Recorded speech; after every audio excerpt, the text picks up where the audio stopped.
All right, so you know we love having comedians on the show. We love having actors on the show, celebrities, what have you. And our pal, of course, is Dave Williamson, who is based out of LA. He's a Miami guy, though. We've had him on the show a bunch. Really good to have you on here. You're one of the first. You're not the very first, but you're in the first batch of guests that we're having on ZASLOW Show 2.0. Because I'm starting to get to a place, Dave, here. I know you've been podcasting. You got the Meet Dave podcast. And so I've been doing a lot of learning, because I've never been technologically savvy. And you sent me a really nice note recently that you like seeing me jumping into the podcast foray. Yeah, well, when, I heard the news about, the radio show and everything, I immediately thought, I go, man, I hope Zaz, because, I didn't talk to you personally, so I didn't know if you had something else lined up or where your mind was with everything, And then I was thinking, man, if Zaz, if he doesn't have something already lined up, he should hop into podcasting for sure, And because it's a shame not to hear your takes on stuff and whatever. And then I saw you the next day advertise that you're going to launch the podcast. And I was like, yes, I love it. Yeah, I spent the first 3 weeks since I left, terrestrial radio, just reading and learning and really playing catch up, and people were telling me, hey, you got to do a podcast and you got to do YouTube. And it's so I'm starting small and I'm building my way to, getting more and more comfortable. And that's why now this is week number 2. And all right, I'm comfortable now adding guests on the show. Hey, that's the beauty of it, man, is that you don't have the advertisers to answer to and the bosses and the red tape. You can literally just figure it out, Yeah. People are tuning in for you, So you figure everything else out as you go. So I got a bunch of fun stuff I want to talk to you about, Dave. But first, I want you to tell everyone a little bit about the Meet Dave podcast, because you can attest this. I think maybe the last time or 2 times ago that I had you on ZASLOW Show, you had told me, hey, let me know next time you're cooking something, because I'm not great at barbecuing. All right. I'm not. I wish I was. Yeah. I'm not masculine enough. I'm not great at barbecuing. And you told me, hey, I will help you, whatever you want. And so I have been sending you pictures of the meat that I buy and, in the package. And you're giving me tips, and it's worked really great. And you're you got this Meet Dave podcast, and when you're touring out there with Bert Kreischer, you're cooking for everybody after the show, right? 100%, yeah. Cooking for me was just a hobby that I like doing specifically. I'm a dad. I like barbecuing, smoking meat, grilling meat, and so it became a hobby that turned into a little bit of branding for me. It's what people started knowing me as. And then getting to tour with Bert, right now we're in an arena in Billings, Montana. I'm in one of the locker rooms because, a lot of these arenas have minor league hockey teams and stuff that play here. As a matter of fact, you might hear a sound check come through in a second because they were doing it right before we hopped on. But we got a rec tech gave us a travel smoker that we started taking with us on the road. Next thing I know, I'm like, oh man, I got time to lean into this on the road and cook for people and make people happy. And so, Bert has a huge social media following. So he started putting me on the Instagram stories, and it started being what I got known for. And so I wanted to learn myself. So when I was traveling around doing my own dates, or I was with Bert before the pandemic, I started reaching out to people, and I was like, hey, can I interview you for my podcast? Because I just wanted to learn from all these awesome pit masters around the country and butcher shop guys and, farmers. And so it was a good excuse for me just to reach out and talk shop with them and pick their brain. And so the podcast was called Meet Dave. And same as you, man, I just learned it on the fly. I was just like, I don't even know what this podcast is going to be about. I'm just going to figure it out as I go. And I've been on a little bit of a hiatus with it lately because once we started traveling again, it got harder, right? The pandemic actually made it kind of interesting, made it easier to get good guests because everyone started getting familiar with Zoom and whatever, Yeah. and everyone had free time. And now we've just been touring so heavy that, I was like, you know what, I'm going to put a bookmark on it and then bring it back at a elevated level. So I'm building out my space in my yard. My front yard looks like a TV studio setup where I do all my cooking and everything. And honestly, Meet Dave's become more than the podcast. It's kind of just become my persona. So it's, it's my Instagram, it's my YouTube. I get all this cool custom stuff people send me, but nothing makes me happier than when it's 2 p.m. in LA and it's about dinner time in Miami, and I get a text message and it's you just sending me a photo of the butcher case going, which steak should I buy? Yep. And I go, and then you pick one out, and then you're like, how should I cook it? And I'm like, oh, well, that's a really thick ribeye. You should reverse sear that one, right? Throw it in the smoker, throw it in the grill, throw it in the oven, and whatever you got to work with at low heat. When the internal temperature gets about 120, crank up a cast iron, crank up the grill, sear it till you get to about 129 or so internal temperature, nice and medium rare, if that's how you like it. Pull it, let it rest, slice into that bad boy. Well, I think one time you got like a flank steak or something that's a little smaller. Yeah. I said just crank the grill up hot, season it, crank the grill up hot, wait till it's hot, and then just throw it on there a few minutes each side. Keep flipping. And you've been knocking it out of the park. You've been giving me really good advice, and for me to get it right and make my wife and kids happy with the meat means that I'm doing something right. So you're giving really good advice. I appreciate it, man. So Meet Dave, you check out the podcast. You're in Montana now. So what kind of venue are you guys playing here? This is an arena. An arena. So yeah. So this is like something that like I said, like a minor league hockey team would play in or something along those lines. You know what was cool? Even though the Pacers are bitter rivals of our beloved Heat. I know it was pretty cool. We played the Pacers arena last week, like 9,000 people.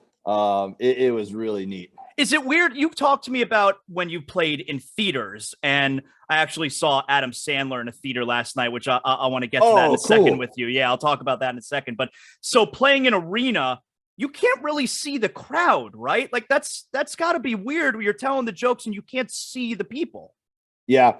The theaters generally are a little darker. So the theaters, you only see the first few rows very well. The arenas are a little bit more lit because they're so big. And it's just, I mean, you feel the energy in an arena. You know what I mean?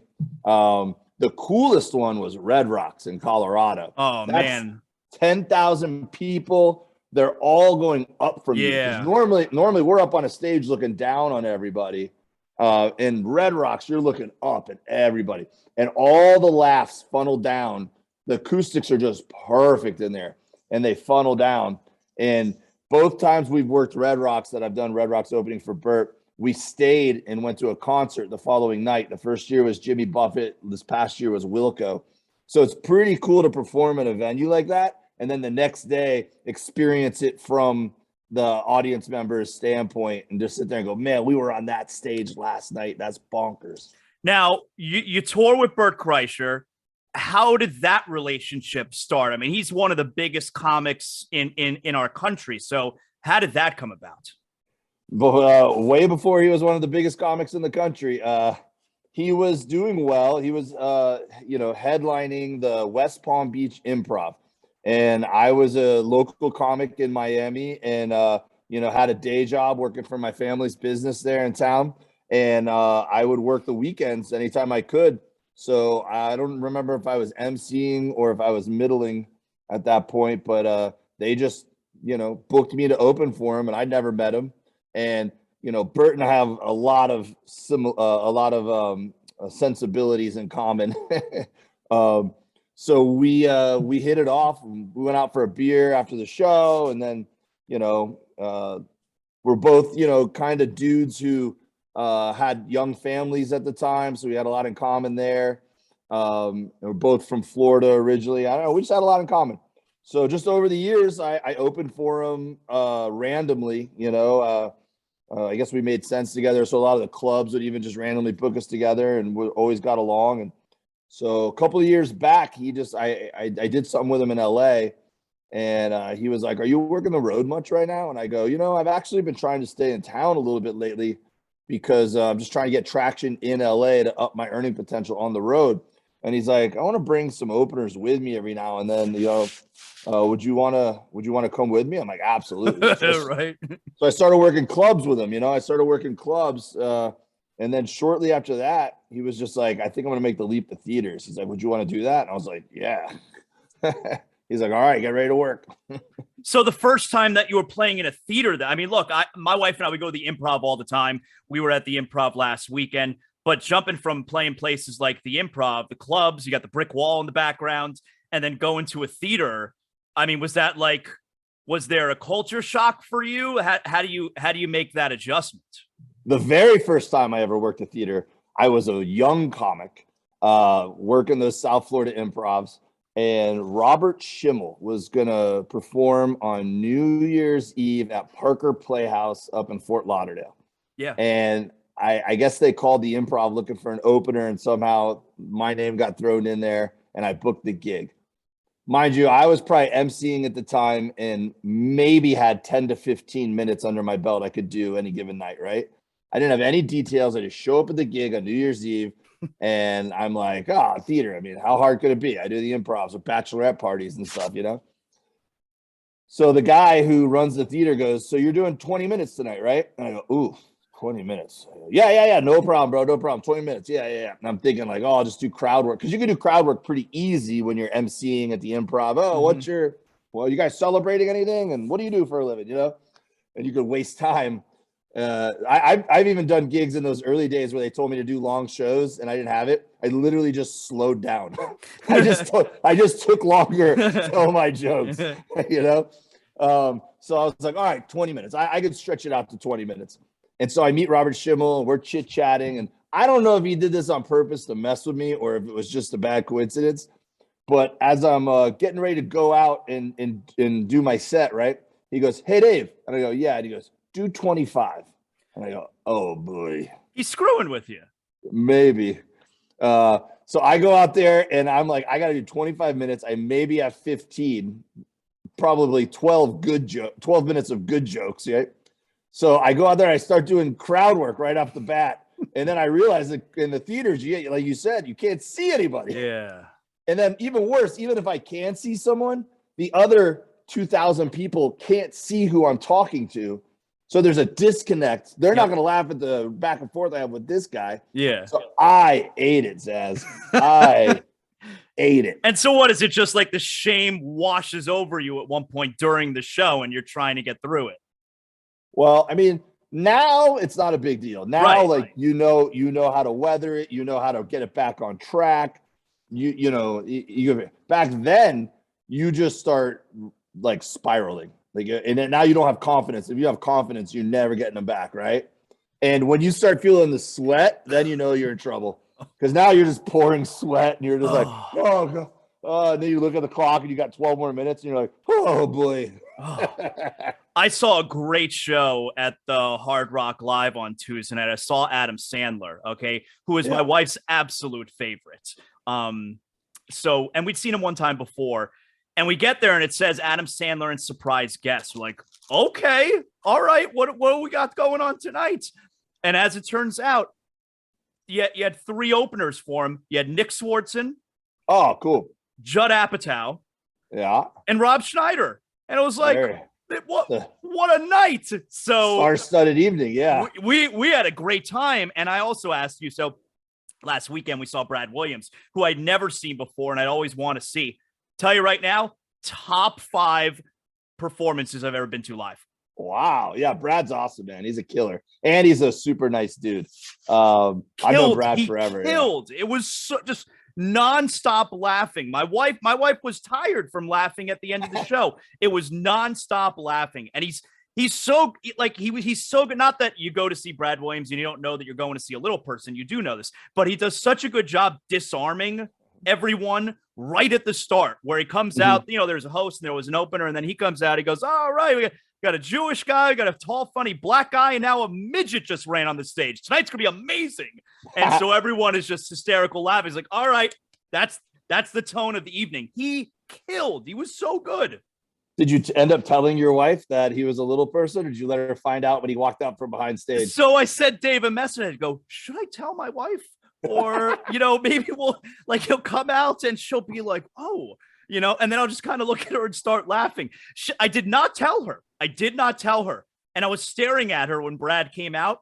She gave no reaction. She's very accepting of all people. She gave no reaction. So the joke kind of backfired. I thought it was gonna be like a hilarious thing, and I was gonna be like, what's is there anything different about him? What's going on? And all right, I have a good Brad Williams story, and I have a good Adam Sandler story. Go ahead. All right, so the Brad Williams story. I'm hanging out at the Improv in Hollywood one night, right? And it's me and it's Brad. It's like 2 or 3 other comics. And we're standing out in front by the street, like in a circle, just telling jokes, cracking up, holding court, right? Catching up with friends. And this random guy walks up and he was like trying to like kind of like, you can tell like they're like sliding over to you, like, hello, fellow comics. How are you? You know? And we're just like, hey, man. It was like an older guy, right? And I think this dude must have been like a comic like 30 years ago. And he was like in town, was trying to like pick up, he thought he could just pop in. It was like Roy Munson, like from Kingpin. Like, So he is like, the guy goes, hey, you guys know if Bud Friedman's in tonight? Which Bud Friedman's the original founder of the Improv Comedy Club chain. It would be like going to Wendy's and being like, hey, is Dave Thomas here? Like, like, I don't think Bud's here tonight, buddy. And so the guy goes up to what used to be the front door and he's like, oh, is it closed? We go, no, it's not the front door anymore, man. You got to go over there. It's like, oh, cool. So then as the guy leaves, he stops and he just stares at Brad for a second. We're thinking like, does this guy know Brad or what? Like, we're all sitting there like there's like tension. It's real. And he walks up to him and he holds his hand out. Brad shakes his hand and he goes, hey, man, thank you for your service. And Brad goes, yeah, no problem, buddy. And so then the guy like turns and he walks away. And we're thinking like, oh, did like Brad do a USO tour with this guy or something? And we couldn't figure it out. And the guy walks away and Brad waits for him to get out of earshot. And Brad looks up at us and he goes, I think that guy thinks I lost my legs in the war. We're like, are you serious? You don't know him? He goes, I have no idea who that guy is.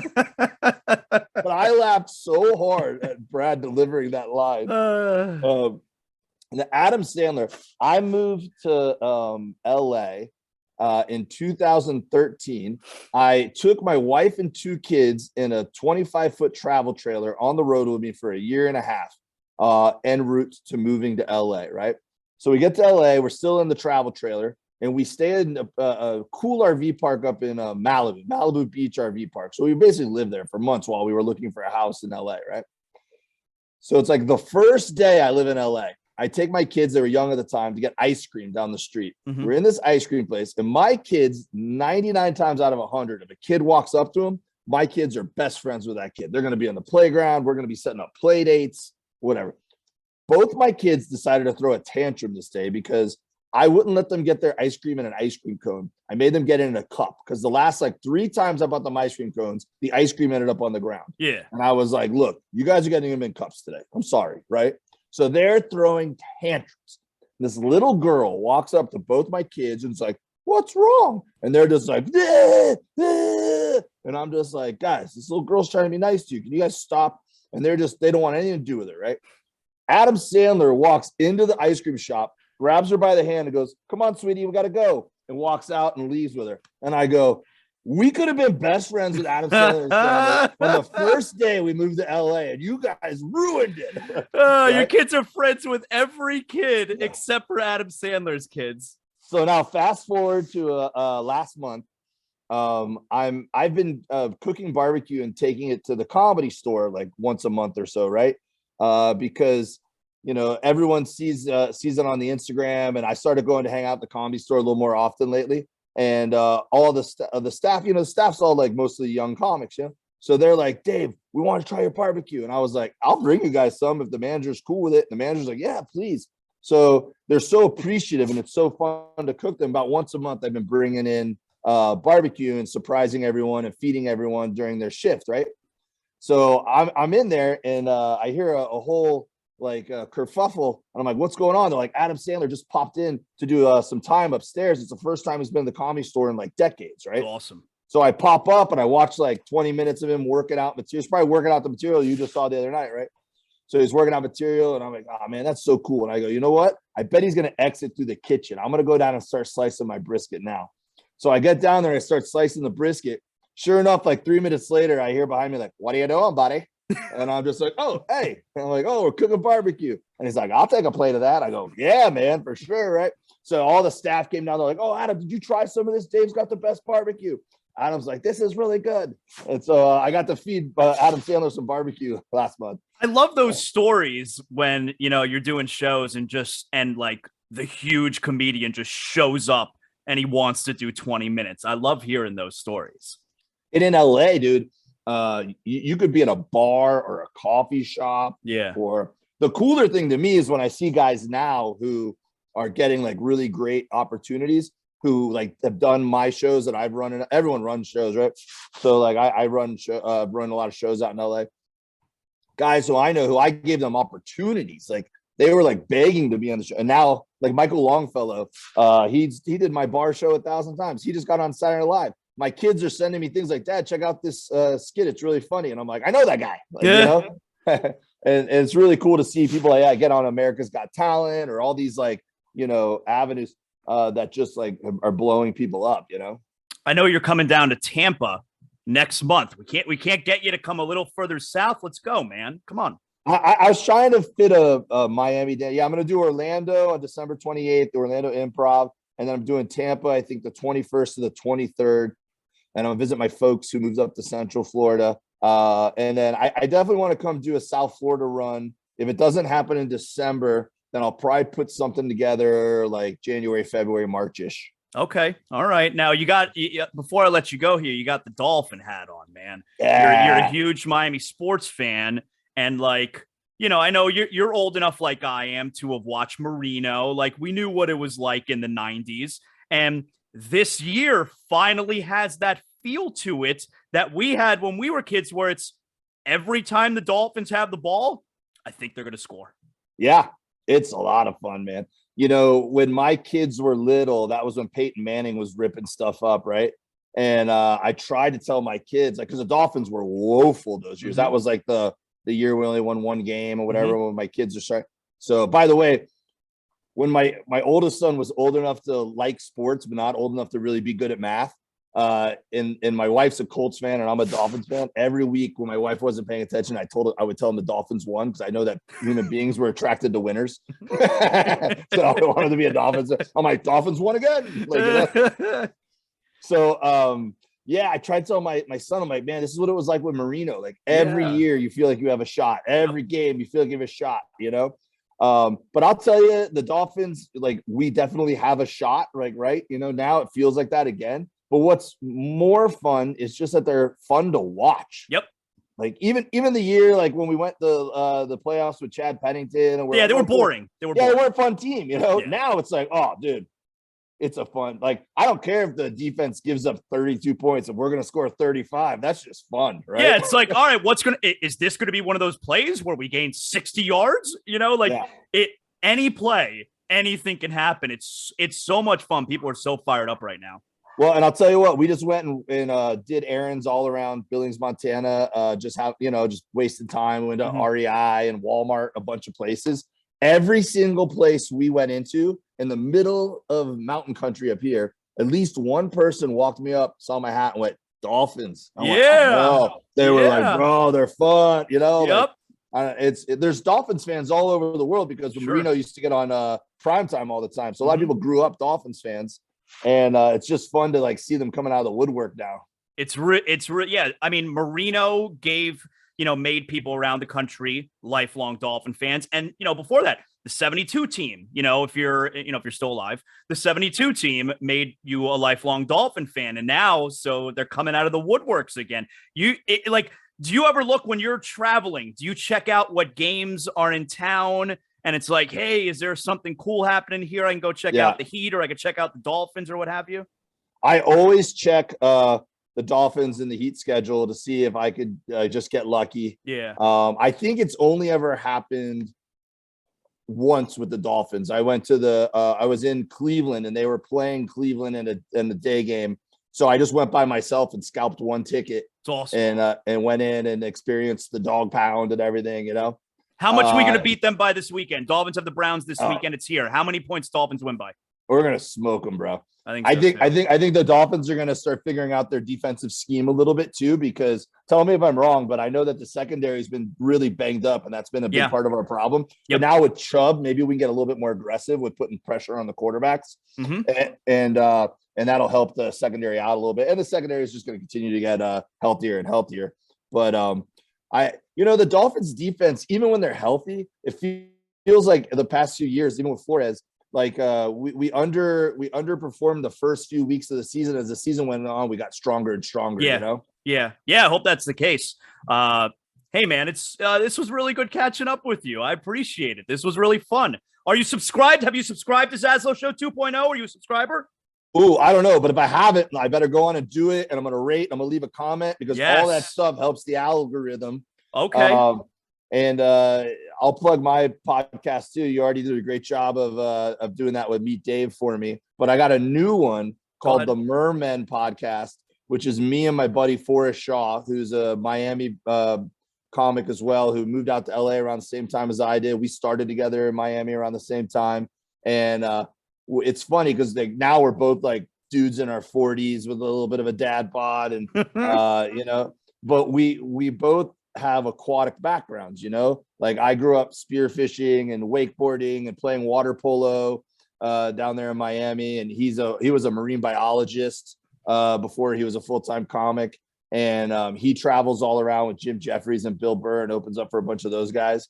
So for me, I never saw him. So I was like, dude, let's do a podcast together. So if nothing else, we can just like see each other once a week and bust each other's balls or whatever. So it's been a lot of fun. We talk about a lot of Miami stuff. I've seen the clips. That's cool. Yeah. It turns into a lot of Miami nostalgia and Florida nostalgia and stuff. So that's the Merman Podcast.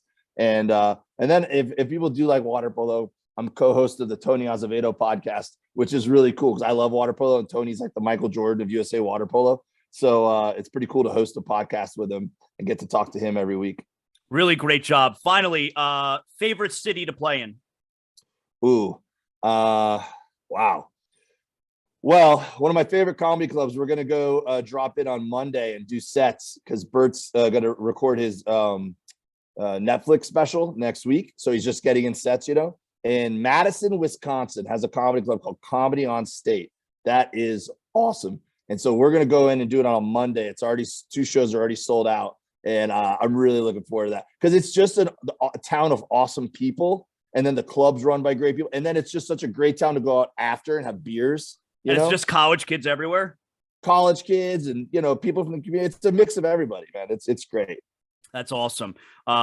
Yeah, I really enjoyed this, dude. So we'll anytime, do it again. Anytime. Yeah, we'll do it again sometime soon, man. You are not shackled by the man or the machine anymore. You can have whoever you want on whenever you want. That's right. I'll try to wear an outfit next time that doesn't make me look so angelic with these lights hitting me. I should have worn black where you're going to be wearing. I'll wear black. You're coming from above. I'm coming from below. That's what we should have done. Yeah, we're like the Jabberwockies here. Great job, Dave. Thank you, man. I appreciate it. All right, Zaz, I'm proud of you, buddy.